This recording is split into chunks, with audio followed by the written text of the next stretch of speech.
So, as the song goes, they even conquered Europe in 1982. But 42 years later, Villa could be doing it again. Congratulations, Europa Conference League semi-finalists. Yesterday, a spectacular penalty shootout, beating Lille, and they're now the last British team in Europe this season.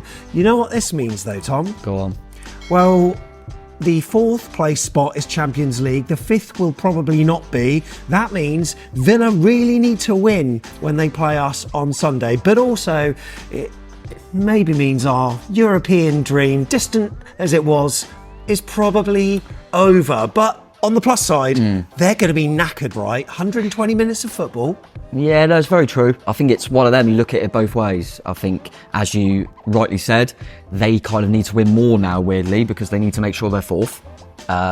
But they'll be drained, but then equally you could say they'll be in party mode.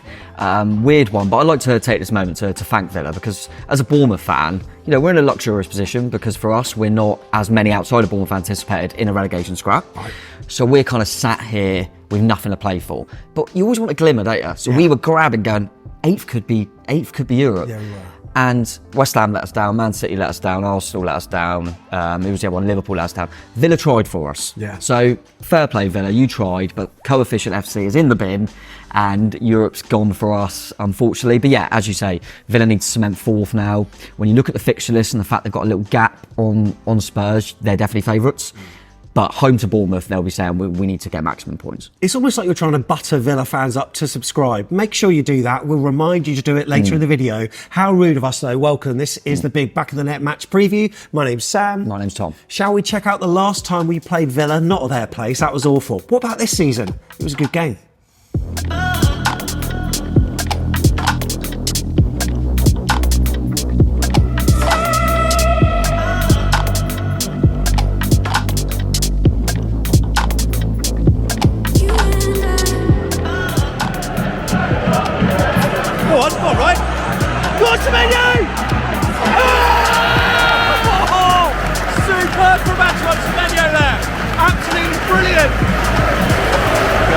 Oh my God, what a goal. You can see that coming when he was putting it onto his left foot. And what a good strike it was. Level. Got done! Yeah! Get in! Like Callum Wilson against Bolton. Just turned him around. How we go? Oh my God.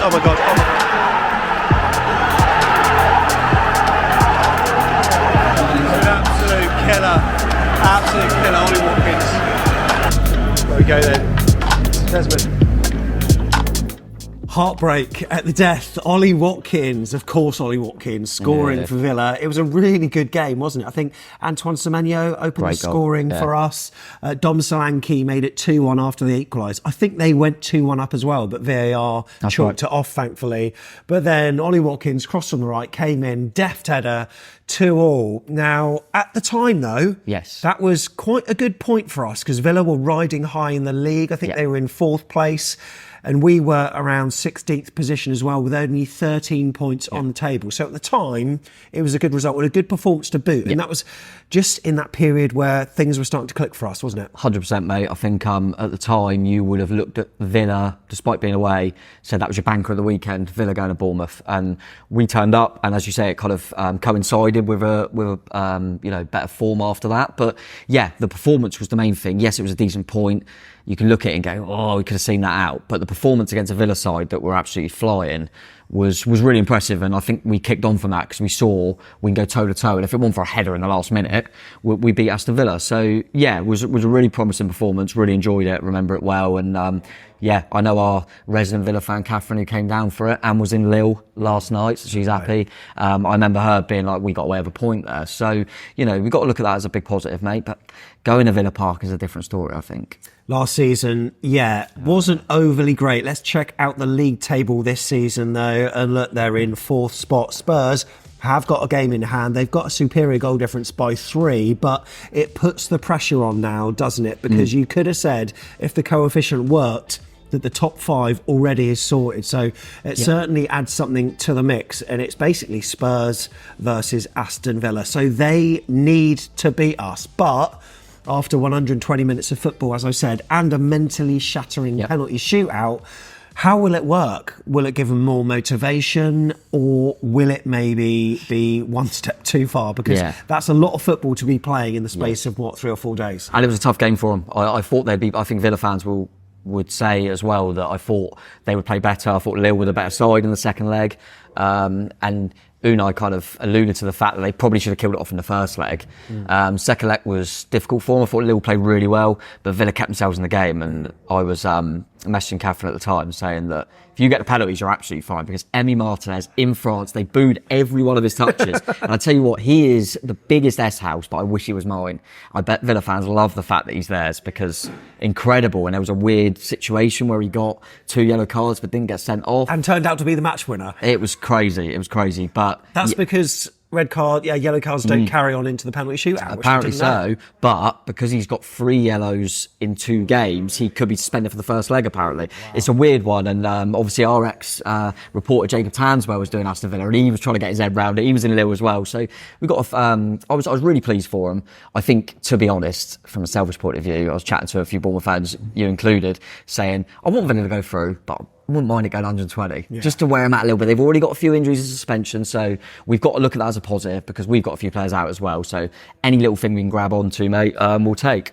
We've certainly got something in common with Aston Villa, and that's having more points on the table than we did throughout the entirety of last season. At the moment, they are on 63 points. Last season, they finished on 61, and they're having their best Premier League season since coming back into the Premier League, and getting Champions League football would be superb.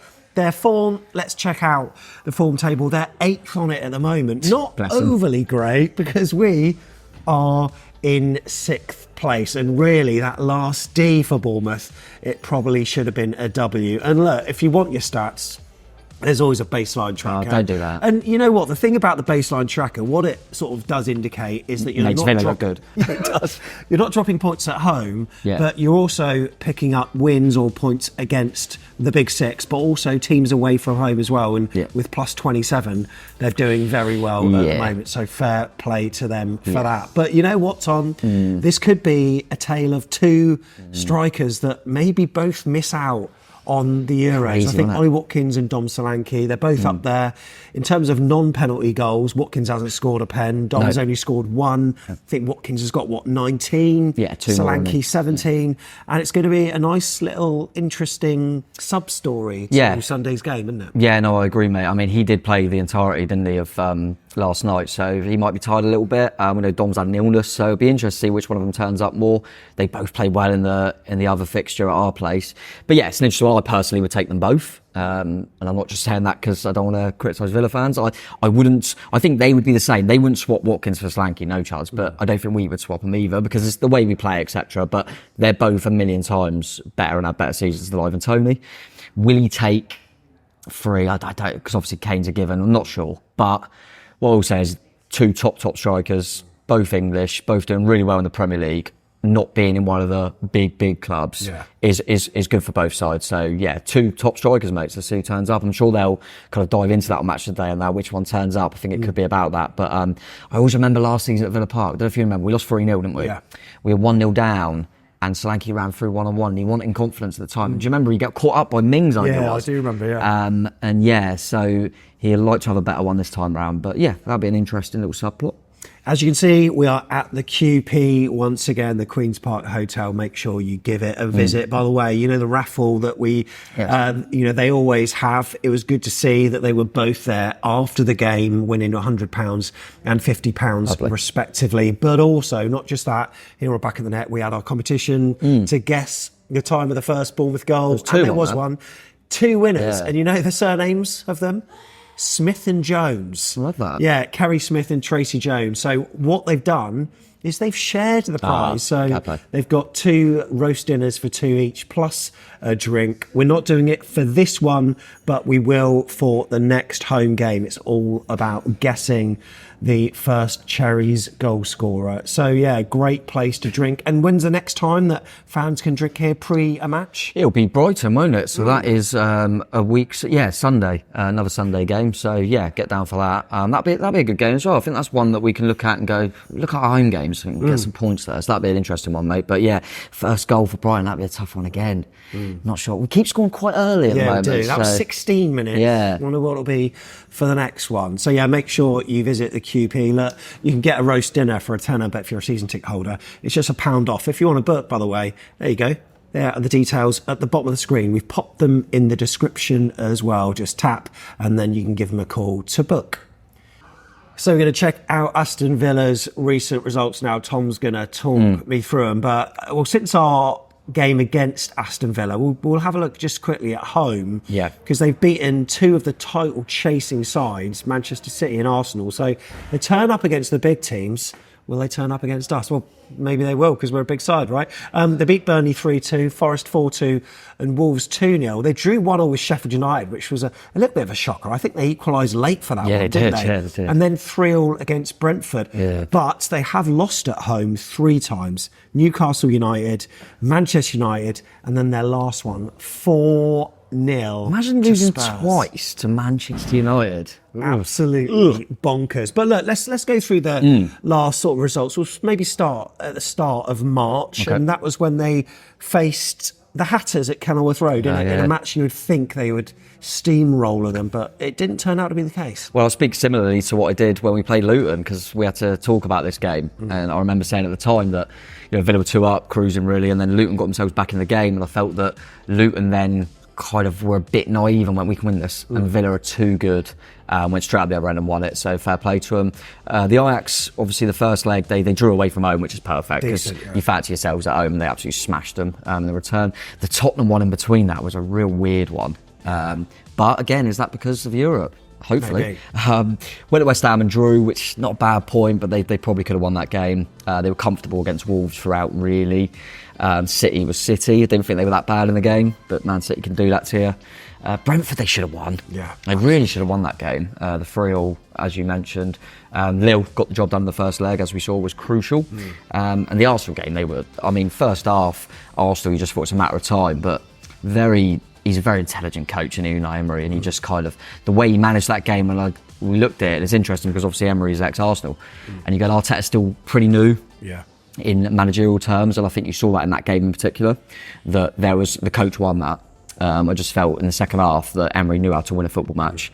He's his top coach. And then obviously, the one last night where they actually lost the game, but obviously it went the distance, and they scored very late to keep themselves in that tie. And again, they found the way. And then they'll be, I know they've got Olympiacos. I was hoping Fenerbahce were going to get through just for Josh King, a little bit of an ex-Spurs player, but Olympiacos got through, which is probably a better away day, to be fair, go to Greece.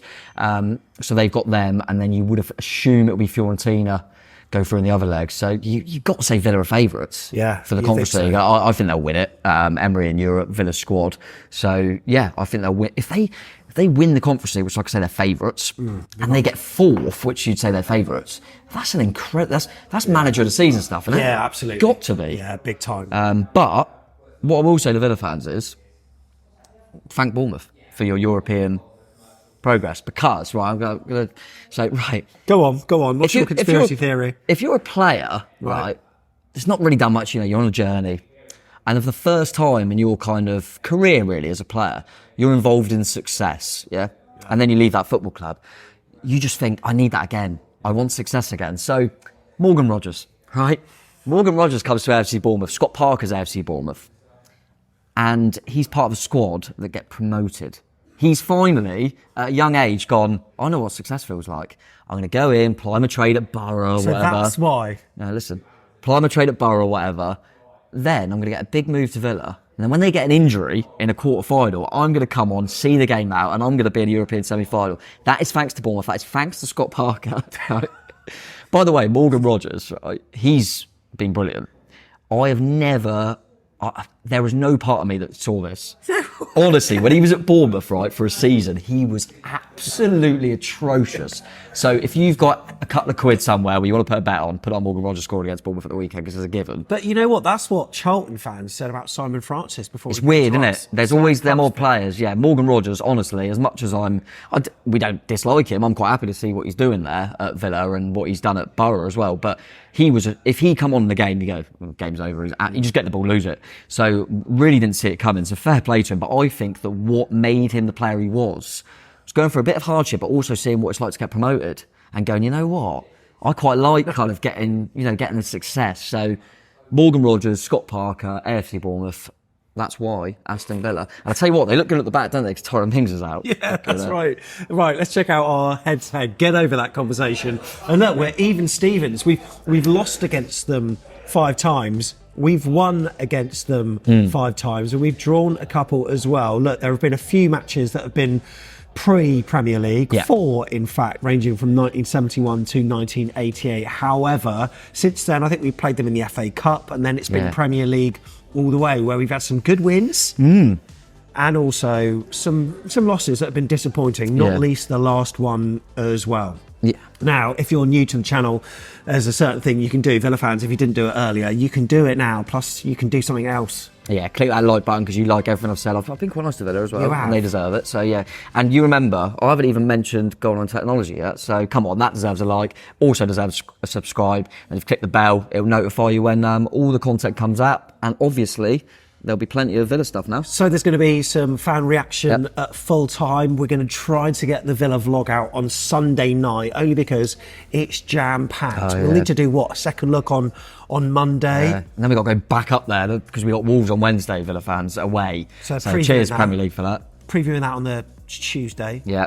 Actually, this is all Villa's fault. Going through in Europe. Cheers. And then fan cams on Wednesday, Wolves vlog Thursday. God. Make sure you like and subscribe, because we'll also be doing a couple of away day. We've got some away day shows to catch up on, and one for Villa as well. And this one's going to be an interesting one because the usual pub that they don't like we go to, they don't take away fans anymore. The other pub that we went to last season closed down. Where are we going to be? We ain't got a clue. Know, I think. we don't know what's going. And I've got, as I mentioned on there, Catherine, she's always on the channel, big Villa fan, know her well. So I've gone, we've got no problems. Where am I going? There's nowhere for away fans. You have to go into the city centre. Absolutely. Who do they think? They've already subscribed now, so who do they think they are? Who do they think? Oh, look, we're in the semi-finals of Euros. We don't care about away fans. But look, they're doing well in the league. They're doing well in Europe. Yeah.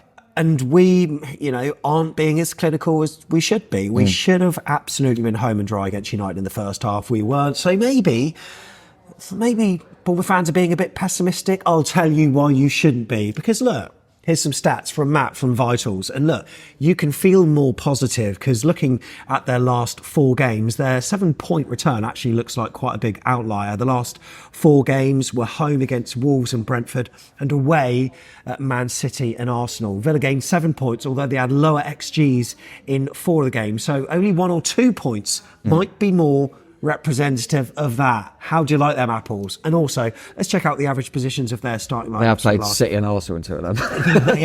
They have. So we might need to just temper our emotions a minute. But in all games bar Brentford, Villa, they tried to soak up pressure and counter, maybe leading to Tom's point. So it seems maybe understandable away at the top 2, but surprising against a Wolves team that also likes to counter as well. So I'm just wondering, as we like to play almost counter-attacking, fast transition football, could this almost be the same as well? I think it's going to be a really entertaining game of football. Actually. I would have thought so, and obviously the previous fixture alludes to that as well. The 2-2 was really entertaining, and it's going to be clinicality again. Unfortunately, I think it might be similar to United in that, but they're obviously a lot better than United. But in terms of it being kind of both teams will, in transitions, etc. But they've got a little bit more quality than us. So we're going to have to be on it and we're going to have to finish our dinner. As you said, mate, we didn't against United and we'll have to do it this time round. But we showed against them in the home fixture that we can cause them problems. Unfortunately, it's a weird one because as we come on to when we talk about the team news, they've got a few missing, which makes me feel more optimistic, a few key players. But then I go, but we've got a few... I thought in the last game against Villa, the difference, Semenyo was unplayable. Yeah. He absolutely ruined them. He's potentially not available. We're not sure he might be, but he's not 100%. And then you go, okay, you got Tavernier, no, he's out. You got Sinisterra, no, he's out.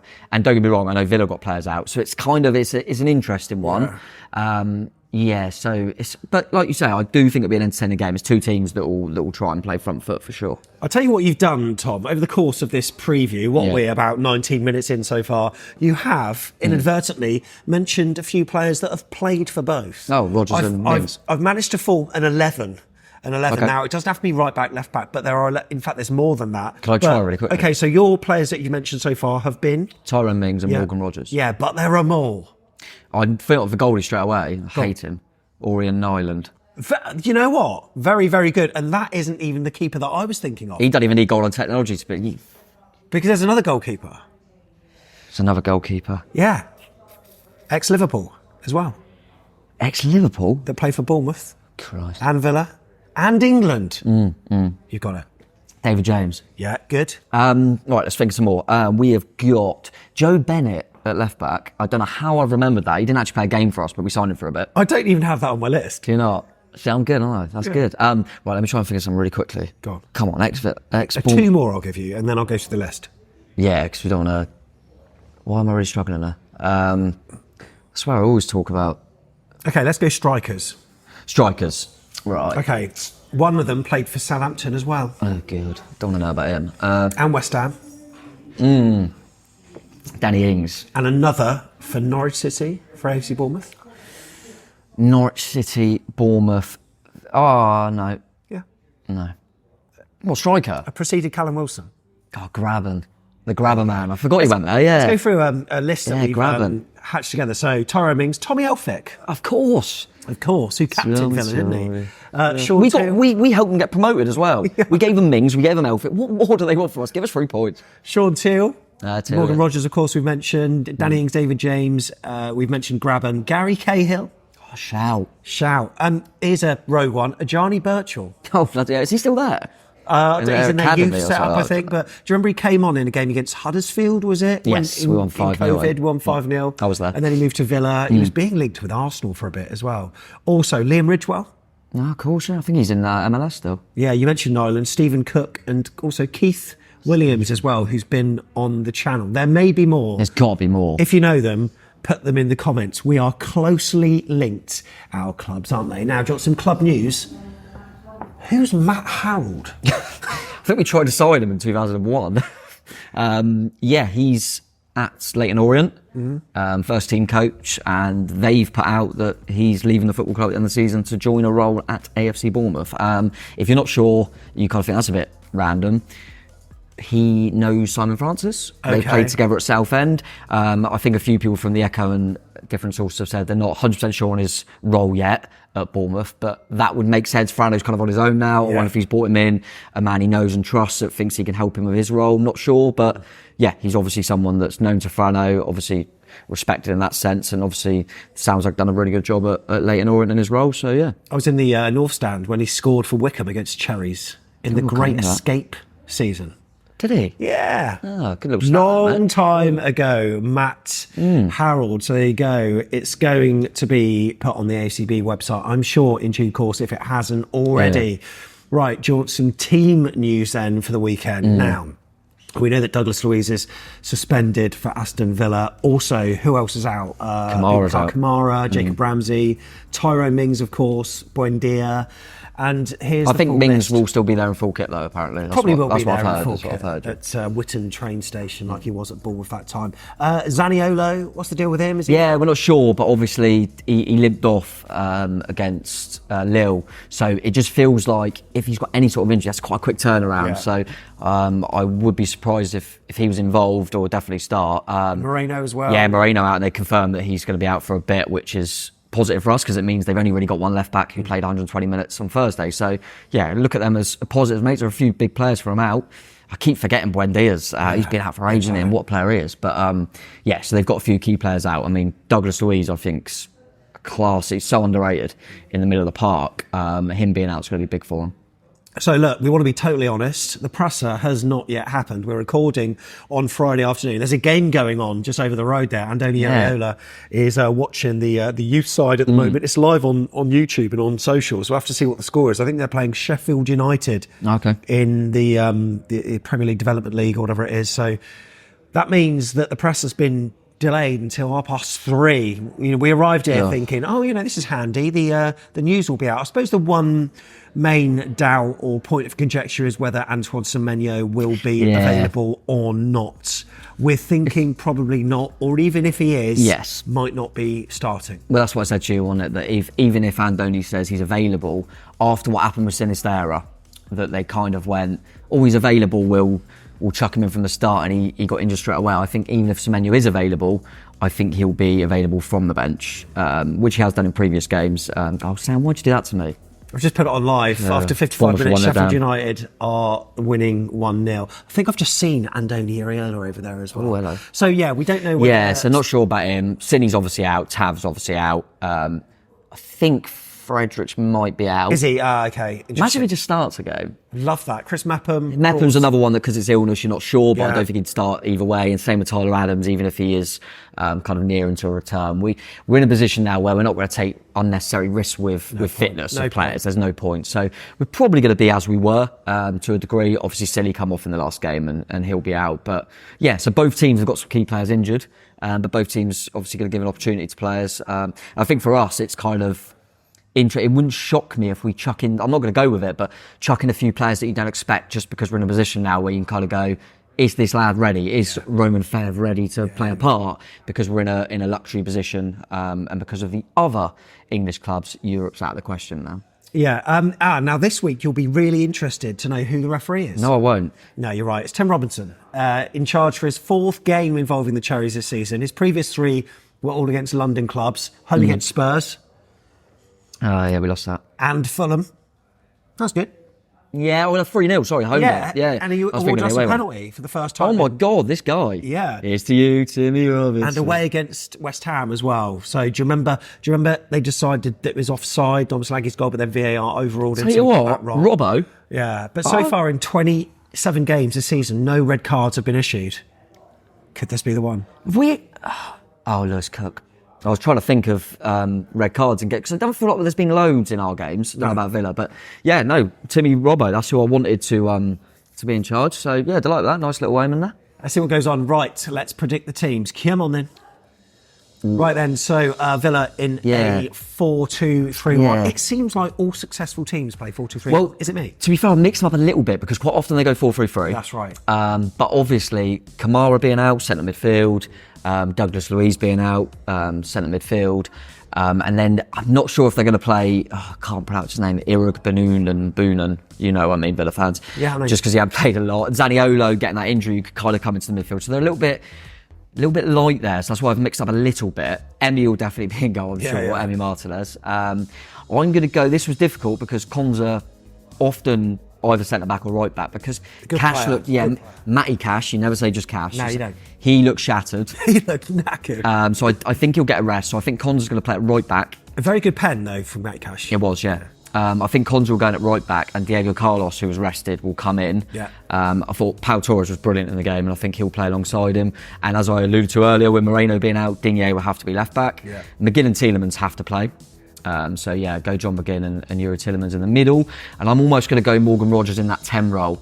I would have gone Zaniolo, but because of that injury, I think Rogers is going to come in, 100% going to score and probably have a blinder. Diaby and Bailey, they could play either side, so they might rotate through the game, but they'll be the wide options, I would have thought. They did try to rest Bailey against Lille, but had to bring him on, and I felt like he changed the game for him. And he played very well against us as well in the reverse game, and he changed the game for him against Lille, in my opinion. They'll be the wide options, and obviously Ollie Watkins will lead the line for him, mate. So it's still a strong side. Few that could change, but that's what I'm going to go with after their European exploits last night. Okay, and as for AFC Bournemouth then... Ryan Bertrand. What? Is he another one? He played for both teams, so... It's because left back was in my head. We're talking about Dean Yatcher and Ryan Birchard. Yeah, I can't think of any more. Sorry, it's in the back of my head now all the time. Bournemouth, yeah, we're going to go obviously 4-2-3-1 as well. Neto will be in goal for sure. I think even though Aarons is now available, which is great to have, I think Smithy's still going to continue. Yeah, he's been brilliant. Zabani and Senesi as centre halves. I'm going to shove Kelly in at left back, and you'll see why. Okay. But yeah, I'm going to put him in at left back. We've got to play two of the most interceptions in the league this year. Yeah. Lewis Cook and Ryan Christie. In the Premier League. Yeah. Christie against McGinn, teammates, that'll be interesting. But yeah, them two in the middle of the park.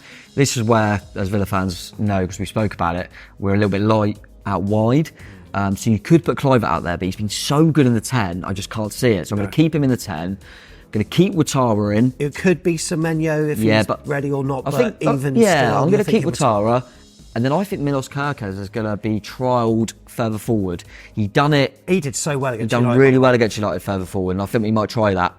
And then hopefully Semenyo or use someone from the subs bench. You can move Clive out, bring Scott Billing in. I think he's going to give Kerkez the shout. And then England's second best striker to Harry Kane, Dom Solanke, will be leading the line. And imagine if he was at Villa, he'd definitely be over 20 goals.